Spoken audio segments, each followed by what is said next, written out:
प्रश्न क्रमांक 5, रमाई या दीनदुबळ्यांची आई व बहुजनांची सावली होते. तर यामध्ये जर बघितलं तर एक रमाई यानंतर आपल्याला काय पाहिजे होतं, तर स्वल्पविराम पाहिजे होतं. म्हणजे प्रश्न असं झाला असता, म्हणजे वाक्य हे असं झालं असतं, रमाई या दीनदुबळ्याची आई, आईच्या नंतर तुम्हाला एक स्वल्पविराम द्यावा लागला असता. त्यानंतर हे वाक्य बरोबर झालं असतं. तर प्रश्न क्रमांक 5चं उत्तर आहे 4 नंबरचा ऑप्शन स्वल्पविराम. ठीक आहे. त्याच्यानंतर प्रश्न क्रमांक 6वा. प्रश्न क्रमांक 6व्यामध्ये बघितलं तर खालील वाक्यात रिकाम्या जागी कोणता वाक्प्रचार निवडला असता वाक्य अर्थपूर्ण होईल. गावात पोलीस आले ही बातमी डॅश डॅश गत सगळीकडे पसरली. ऑप्शन दिलं तर झेंडू फुटणे. मित्रांनो, झेंडू फुटणे म्हणजे एक प्रकारची भीती वाटणे. फणा उडवणे म्हणजे काय, तर खोटी माहिती पसरवणे. दवंडी पिटवणे म्हणजे काय, एखादी बातमीला प्रसार करणे, मोठ्या जोरात प्रसार करणे. धीर देणे म्हणजे काय, तर सांत्वन देणे.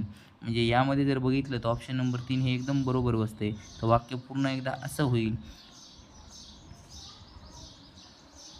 वाक्य असं होईल, गावात पोलीस आले ही बातमी दवंडी पिटणे गत सगळीकडे पसरली. तो ऑप्शन नंबर 5 6व्याचं काय असेल, तर 3 नंबरचा ऑप्शन असेल. त्याच्यानंतर 7 ते 9साठी एक उतारा दिला होता. त्यामध्ये उतारा जर व्यवस्थित जर वाचन केलं तर आपल्याला 7 ते 9च्या प्रश्नांची उत्तरे देता येईल. तर प्रश्न क्रमांक 7 वरील संवादात एकूण किती व्यक्तींनी भाग घेतला असावा. तुम्ही जर बघितलं वर्गातील पहिलं ऑप्शन वर्गातील सर्वजण, 2 नंबरचं 7 चित्रकला स्पर्धेतील सर्व विद्यार्थी आणि ऑप्शन नंबर 4 होतं 8. शेवटचं जर तुम्ही सेंटेन्स जर बघितलं या उतार्याचं, असे म्हणत सगळेजण वर्गातून बाहेर पडून हॉलच्या दिशेने निघाली. म्हणजे याचा अर्थ काय, तर शिक्षक वर्गामध्ये आहेत आणि हे सगळे विद्यार्थी वर्गामध्ये संवाद साधतात. तर याचं उत्तर असेल वर्गातील सर्वजण. ऑप्शन नंबर 7व्याचं पहिलं वर्गातील सर्वजण. त्याच्यानंतर प्रश्न क्रमांक 8वा आहे, चित्राचे प्रदर्शन कोणत्या तारखेला भरणार आहे. तर लक्ष द्या, चित्राचे प्रदर्शन कोणत्या तारखेला भरणार आहे. इथं जर बघितलं तुम्ही तर असं लिहिलेलं आहे, स्वातंत्र्य दिनाच्या पूर्वसंध्येला चित्राचे प्रदर्शन भरणार आहे. म्हणजे स्वातंत्र्य दिन आहे आपला 15 तारखेला आणि त्याची पूर्वसंध्या म्हणजे काय आहे, तर 14 तारखेला. तर 14 तारखेला काय होणार आहे, तर चित्राचे प्रदर्शन भरणार आहे. तर 8व्याचं प्रश्न क्रमांक 8व्याचं उत्तर काय असेल, तर 14 ऑगस्ट असेल. ठीक आहे. 15 ऑगस्टला आपला स्वातंत्र्य दिन आहे. तर 15 ऑगस्टच्या आदल्या दिवशी म्हणजे 14 ऑगस्ट ही काय असेल, तर आपली चित्र प्रदर्शनाची वेळ असेल. प्रश्न क्रमांक 9वा, वरील संवादाशी जुळणारे विधान पर्यायातून निवडा. एक व्यक्ती रस्ता स्वच्छ करत होती. संवाद घडला ती वेळ सकाळी 11 वाजताची होती. अस्मिताने हॉलची स्वच्छता केली. शाळेत चित्रकला स्पर्धा भरली होती. तुम्ही जर व्यवस्थित जर चेक केलं तर याचं उत्तर अस्मिताने हॉलची स्वच्छता केली होती. यावरून तुम्हाला उतार्यावरून हे प्रश्न क्रमांक 9चं उत्तर 3, अस्मिताने हॉलची स्वच्छता केली होती. कुठे मिळणार, तर लक्ष द्या, इथं लिहिलेलं आहे स्वच्छ करणाऱ्या व्यक्ती सुंदर चित्र काढले आहेस. तर वाचलं व्यवस्थित. आज हॉलची स्वच्छता होईल अनिल, मग उद्या चित्र मांडू. आम्ही करू का सर स्वच्छता. या अस्मिताला तर भारी आवड आहे स्वच्छतेची. यावरून तुम्हाला दिसून येईल अस्मिताला भारी आवड आहे स्वच्छतेची. याचा अर्थ अस्मिताने काय केलेला आहे, तर हॉल हा स्वच्छ केलेला आहे. ठीक आहे. 8व्याचं आहे 14 ऑगस्ट, तर 9व्याचं अस्मिताने हॉलची स्वच्छता केली, हे उत्तर असेल. 10व्या नंबरचा जर बघितला प्रश्न क्रमांक 10वा, खालील वाक्यातील अधोरेखित शब्दाची अचूक मराठी पर्यायी शब्द निवडा. सुमेधला क्रिकेट मॅच पाहता आली नाही म्हणून त्याने हायलाइट्स पाहायचे ठरवले. मित्रांनो, हायलाइट्स हा इंग्रजी शब्द आहे. आपल्याला याचा ऑप्शनमधून जे काही बरोबर दिसेल, हायलाइट्सच्या जागी अधोरेखित हा हायलाइट शब्द आहे, त्याच्याबरोबर त्याच्या खाली कोणता शब्द व्यवस्थित बसतो त्याच्या जागी हे बघायचं आहे. पहिलं ऑप्शन आहे क्षणचित्रे, म्हणजे फोटो झाले. 3 नंबरचा आहे रिपीट हा इंग्लिश वर्ड आहे. 4 नंबरचा सामना. हायलाइट्स बघितले म्हणजे काय, पुनर्प्रक्षेपण बघितलं आहे. म्हणजे ऑप्शन नंबर 10व्याचं 2, हायलाइट्सच्या जागी पुनर्प्रक्षेपण बघितलं आहे. ठीक आहे. प्रश्न क्रमांक 11वा, खालील अर्थाचं मन पर्याय तर निवडा. दोन्ही बाजूनी बोलणाऱ्या व्यक्तीला काही किंमत नसते. दोन्हीकडून बोलते आणि त्याला किंमत पण नाही. ऑप्शन नंबर 1 दोन्ही घरचा पाहुणा. दोन्ही घरचा पाहुणा उपाशी नाही आहे. इकडे आड तिकडे वीर नाही आहे. एकाच नाण्याच्या दोन बाजू हे पण नाही. दुहेरी बोलाची कवडी मोलाची म्हणजे दुहेरी बोलाची म्हणजे दोन्ही बाजूने बोलणार. कवडी मोलाची म्हणजे त्याला किंमतच नाही. तर बरोबर 11चे हे जे काय मन आहे वाक्य दिलेलं आहे दोन्ही बाजूनी बोलणाऱ्या व्यक्तीला काहीच किंमत नसते. याची एकदम बरोबर मन कोणती जुळते तर दुहेरी बोलाची कवडी मोलाची. ऑप्शन नंबर 4 11 या प्रश्नाचं उत्तर आहे 4. प्रश्न क्रमांक 12 पाणी या शब्दाला अचूक समानार्थी शब्द पर्यायातून निवडा. पाणी वर्षाव पहिलं ऑप्शन, 2 नंबरचं तुषार, 3 नंबरचं अंबू, 4 नंबरचं मेदिनी. जर आपण बघितलं तर पाणी या शब्दाला एकदम सूचक अचूक समानार्थी शब्द काय आहे तर अंबू. ठीक आहे. तर प्रश्न क्रमांक 12 त्याचा ऑप्शन नंबर 3 हे उत्तर आहे. प्रश्न क्रमांक 13 राष्ट्रसंत तुकडोजी महाराज यांचे पूर्ण नाव काय होते मित्रांनो? राष्ट्रसंत तुकडोजी महाराज यांचे पूर्ण नाव माणिक बंडोजी इंगळे किंवा त्याला ठाकूर म्हणतात किंवा ब्रह्मभट म्हणतात. तो ऑप्शन नंबर 3 वरून तुम्हाला लिहिता येईल त्यांचं नाव माणिक बंडोजी ब्रह्मभट असे होते. ठीक आहे. प्रश्न क्रमांक 13 ऑप्शन नंबर 3 हे त्याचं एकदम बरोबर उत्तर आहे. त्यानंतर बघूया आपण प्रश्न क्रमांक 14 प्राणी आणि त्यांचे पिल्ल्याच्या अचूक जोड्या लावलेला पर्याय निवडा असं लिहिलेलं आहे. लक्ष द्या म्हैस. आता लक्ष द्या म्हशीचं काय असतंय तर रेडको असते म्हणजे ऑप्शनला काय असेल तर 3 असेल म्हणजे ला 3 असेल. ठीक आहे. गाढवाच्या पिल्ल्याला आपण शिंगरू म्हणतो म्हणजे 4 नंबरचं. हत्तीचं असतं पिल्लू म्हणजे 1 नंबर आणि हरिणचं काय असतं तर शावक असते म्हणजे किती झालं 2 नंबर. म्हणजे 3 4 1 2 हे उत्तर असतील असं बघायचं. तर तुम्ही बघू शकतात ऑप्शन नंबर 2 3 4 1 2 हे एकदम बरोबर बसतं आहे. त्यामुळं प्रश्न क्रमांक 14 याचं उत्तर किती असेल तर 2 असेल. ठीक आहे. त्यानंतर प्रश्न क्रमांक 15 सर्वात पहिला भारतरत्न पुरस्कार कोणाला मिळाला? तर मित्रांनो पहिला भारतरत्न पुरस्कार हा 3 व्यक्तीला भेटला होता. त्यामध्ये पहिले नाव सर्वपल्ली राधाकृष्णन, दुसरा होते राजगोपालाचारी आणि तिसरे होते CV रमण. या ऑप्शनमध्ये आपल्याला एक दिलेला आहे डॉक्टर सर्वपल्ली राधाकृष्णन. म्हणजे याचा अर्थ काय तर क्वेश्चन नंबर 15चं उत्तर किती असेल तर 1 नंबरचं ऑप्शन सर्वपल्ली राधाकृष्णन. प्रश्न क्रमांक 16 खालील वाक्यातील अधोरेखित शब्दाचा योग्य अर्थ पर्यायातून निवडा. वाक्य दिलेलं होतं अब्जावधी फुलांमध्ये ते 1 अब्ज. अब्जाच्या खाली अधोरेखित शब्द आहे खुलून दिसत होते. मित्रांनो 1 अब्ज म्हणजे किती तर 100 कोटी. ऑप्शन नंबर 2 हे एकदम काय असेल त्याचं बरोबर असेल. प्रश्न क्रमांक 16 याचं ऑप्शन नंबर 2 हे काय असेल तर उत्तर असेल. प्रश्न क्रमांक 17 खालीलपैकी वर्णानुक्रमे योग्य शब्द असलेला पर्याय निवडा. जर बघितलं तर वर्णानुक्रम म्हणजे काय तर चढत्या क्रमाने आपण म्हणू शकतात. जसं अ ब क ड असं जे काही येतं आहे वर्ण मराठी अक्षराचे वर्ण त्यानुसार आपल्याला हा प्रश्न दिलेला आहे. तर सगळ्यात पहिलं तुम्ही जर चेक केलं तर याच्यामध्ये जर ऑप्शन क्रमांक 3 हे एकदम बरोबर उत्तर येईल. सुरुवातीला कसर, 2 नंबरचा कासरा, 3 नंबरचं काळजी आणि 4 नंबरचं कृत्रिम. ऑप्शन नंबर 3 प्रश्न क्रमांक 17 ऑप्शन नंबर 3 हे एकदम बरोबर उत्तर आहे. प्रश्न क्रमांक 18 पुढीलपैकी जोड शब्द नसलेला पर्याय कोणता? ऑप्शन दिलेला आहे दान धर्म. हा पण 2 शब्दांचा जोड शब्द आहे. दान प्लस धर्म म्हणजे दान धर्म. ऑप्शन नंबर 2 दिलं तर फौज प्लस फाटा.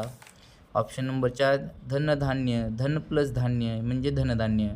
आणि हेळसाड हा जो आहे शब्द जोड शब्द नाही आहे. त्यामुळं प्रश्न क्रमांक 18 उत्तर किती असेल तर ऑप्शन नंबर 3 हेळसाड. त्यानंतर प्रश्न क्रमांक 19 एक अधोरेखित शब्दसमूहाबद्दल अचूक शब्द निवडा. वाक्य दिलेलं आहे आयुष्यभर बचत करून अखेरीस दत्तूने एक लहानसे सुंदर व शोभिवंत असे घर बांधले. या वाक्यामध्ये लहानसे सुंदर व शोभिवंत या शब्दांच्या खालील अधोरेखित केलेलं आहे. तो ऑप्शन दिलेलं होतं 1 महागडे, 2 नंबरचं राजवाडा, 3 नंबर टुमदार आणि 4 नंबरचं होतं एस्पाईस. महागडे ऑप्शन नंबर 1 महागडे तर नाही आहे, कारण की सुंदर, लहान आणि शोभिवंत आहे. राजवाडा राजघराण्याचा असतो, नाही आहे. टुमदार एकदम बरोबर आहे. टुमदार म्हणजे छोटेसे, सुंदर, आकर्षक आणि शोभिवंत असे घर. ठीक आहे. तर प्रश्न क्रमांक 19 ऑप्शन नंबर 3 हे एकदम बरोबर आहे. ठीक आहे. प्रश्न क्रमांक 20 ते 22 साठी एक उतारा दिलेला होता आणि त्या उतार्यावरती आपल्याला 3 प्रश्न विचारलेले होते. तर पहिला प्रश्न असा होता, प्रश्न क्रमांक 20वा, किल्ले पर्यटन अंतर्गत किती किल्ल्यांना भेटी दिल्या? तर लक्ष द्या मित्रांनो, गुरुवारी ही जी सहल किंवा किल्ले पर्यटन मोहीम चालू झाली होती, साताऱ्यामधील बालभवन येथील 25 विद्यार्थी घेऊन निघालेली होती. तर त्यांची सुरुवात ही सज्जनगड यापासून झाली. म्हणजे सज्जनगड हा एक किल्ला 2, अजिंक्यतारा किल्ला नंबर 2, तोरणा 3, राजगड 4, पुरंदर 5 आणि सिंहगड 6 असे मिळून 6 किल्ले. सिंहगड आणि कोंढाणा हे एकच येतं. ठीक आहे. तर सज्जनगड 1, अजिंक्यतारा 2, तोरणा 3, राजगड 4, पुरंदर 5 आणि सिंहगड 6 असे मिळून 6 किल्ल्यांना यांनी किती झालेली भेट दिलेली. तर किती किल्ल्यांना भेटी दिल्या त्यात? Option number 2 6. 20 प्रश्नाचं उत्तर ऑप्शन नंबर 2 6. प्रश्न क्रमांक 21, वरील बातमीत उल्लेख झालेले श्री विकासनगरे हे कोण होते? तर विकासनगरे हे तुम्ही चेक करू शकतात. विकासनगरे यांच्या नावापुढं पुण्यातील नामवंत उद्योगपती असं लिहिलेलं आहे. तर प्रश्न क्रमांक 21 चं उत्तर असेल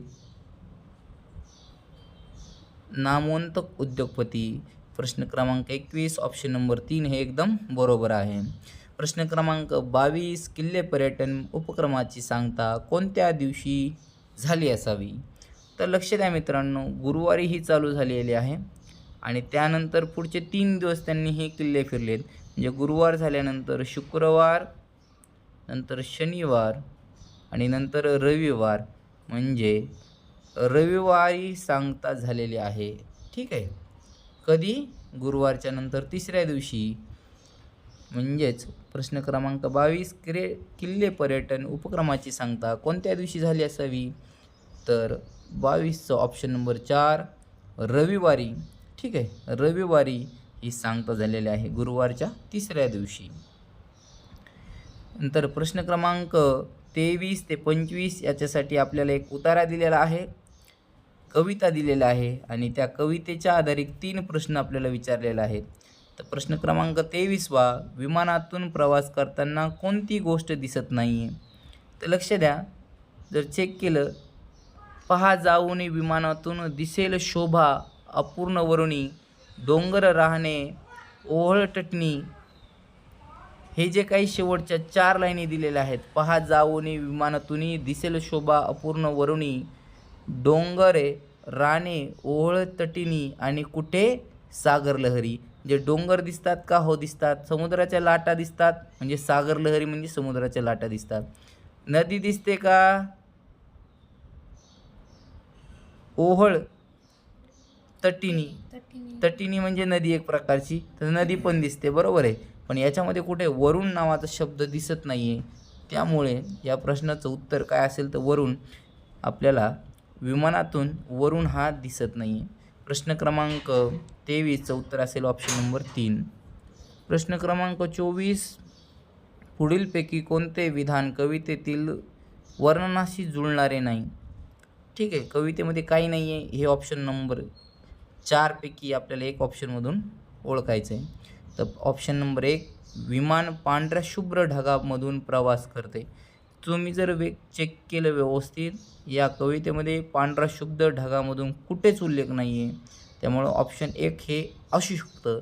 आपण तरी पण ऑप्शन बाकीचे बघू. तर ऑप्शन नंबर 2, विमान दिसतात, दिशा दुमदुम आवाज करू लागतात. दिशा दुमदुम आवाज करू लागतात हे अगदी बरोबर आहे. दिशा दुमदुम आवाज करू लागतात. इकडे बघा, दुमदुम नादे दिशा घुमवणी हा शब्द लिहिलेला आहे. त्यामुळे ऑप्शन नंबर 2 हे अगदी बरोबर आहे. ऑप्शन नंबर 3, विमान खोल पाण्यात पोहणाऱ्या माशाप्रमाणे आभाळात चाहूबाजूने विहरते. चाहू बाजूने विहरते हे दिलेलं आहे चहू बाजूने, म्हणजे सगळीकडे. इकडे बघा, मत्स्य धावते चहू बाजूने, बरोबर दिलेलं आहे. त्याच्यानंतर ऑप्शन नंबर 3, विमान खोल पाण्यात पोहणाऱ्या माशाप्रमाणे चहूबाजूने बाजूने विहरते, हे दिलेलं आहे. ऑप्शन नंबर 2 पण बरोबर आहे, 3 पण बरोबर आहे. ऑप्शन नंबर 4 बघू, विमान गगनात विहार करणाऱ्या घारीप्रमाणे फिरते, घारीप्रमाणे फिरते, बरोबर आहे. घारीप्रमाणे फिरते दिलेलं आहे. ठीक आहे, कुठे दिलेलं आहे तर बघू शकता तुम्ही.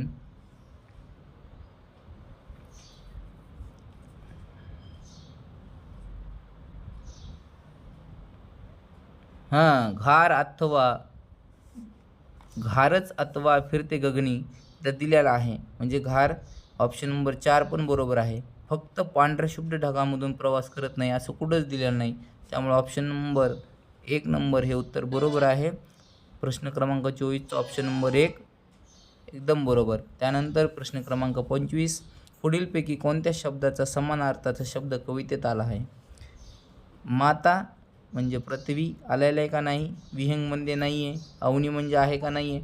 सौंदर्य, सौंदर्य म्हणजे काय? शोभा, दिसेल शोभा अपूर्णवरुणी, शोभा नावाचा संबंध सौंदर्याशी येतो, म्हणजे समानार्थी शब्द शोभा म्हणजे सौंदर्य. तर प्रश्न क्रमांक 25चा उत्तर क्रमांक किती असेल तर 4 असेल. ते हे असे पुढील, म्हणजे जर बघितले तर हे 25 प्रश्न हे मराठीमध्ये होते आणि आपण यांची सगळ्यांची उत्तरे आपण आत्ता बघितलेले आहेत. प्रश्न क्रमांक 23चं 3, 24चं 1, तर 25चं 4 नंबर हे उत्तर होतं. ठीक आहे.